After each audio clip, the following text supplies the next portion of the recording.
అంతేకాకుండా ప్రభుత్వ ధనాన్ని కూడా అక్రమంగా వాడుకోవటం, కబ్జా చేయటం, దొంగతనం చేయటం, మోసం చేయటం, అన్యాయం చేయటం, ఇది చాలా పెద్ద పాపంగా చెప్పడం జరుగుతూ ఉంది. అది వస్తువులైనా కావచ్చు, అమానత అయినా కావచ్చు, భూమి అయినా కావచ్చు, ఇంకా ఏదైనా వ్యాపారం అయినా కావచ్చు, ఇతరులకు దక్కాల్సినవైనా కావచ్చు. ఇలా ప్రజలవి ఏవైనా సరే వారి యొక్క వాటిని ఇలా తీసుకోవడం లేదా దొంగలించడం, కబ్జా చేయడం, దొంగతనం చేయడం, ఇవన్నీ కూడా పాపం, నేరం, మోసం.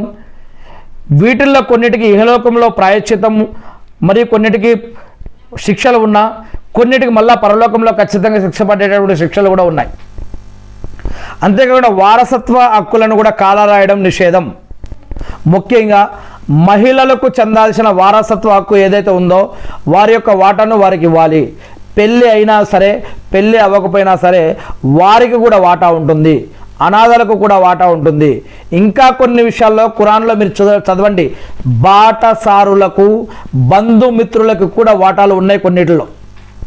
అవేంటో మీరు ఖురాన్లో చదవచ్చు. మరి అలాంటిది శిలారహిమే అంటే మనలో ఎంతమందికి తెలుసు?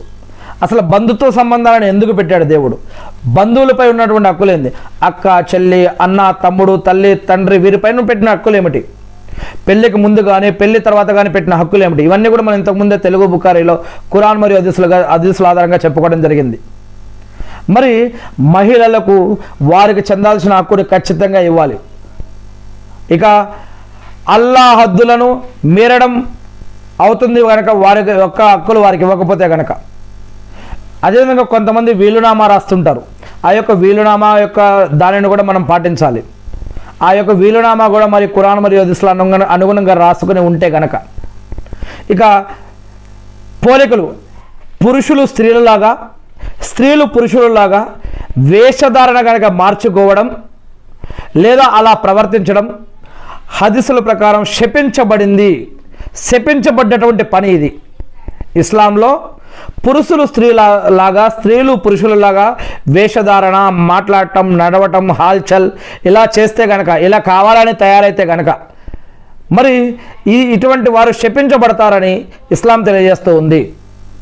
ఇక చూపులు, మన యొక్క చూపులు పరాయి స్త్రీని కానీ పరాయి పురుషులను కానీ, ఇంకా హదీసులో ఏమని చెప్పడం జరిగిందంటే, ఒక వ్యక్తి బజారులో వెళ్తూ ఒక పరాయి స్త్రీని వారి యొక్క భుజాన్ని ఇలా తాకడం కంటే ఒక మేకు తీసుకొని ఇలా సుత్తితో వారి యొక్క నుదుటిని ఇలా, ఆ యొక్క నుదుటిలో ఈ యొక్క సుత్తిని ఇలా దించుకోవడం నయం.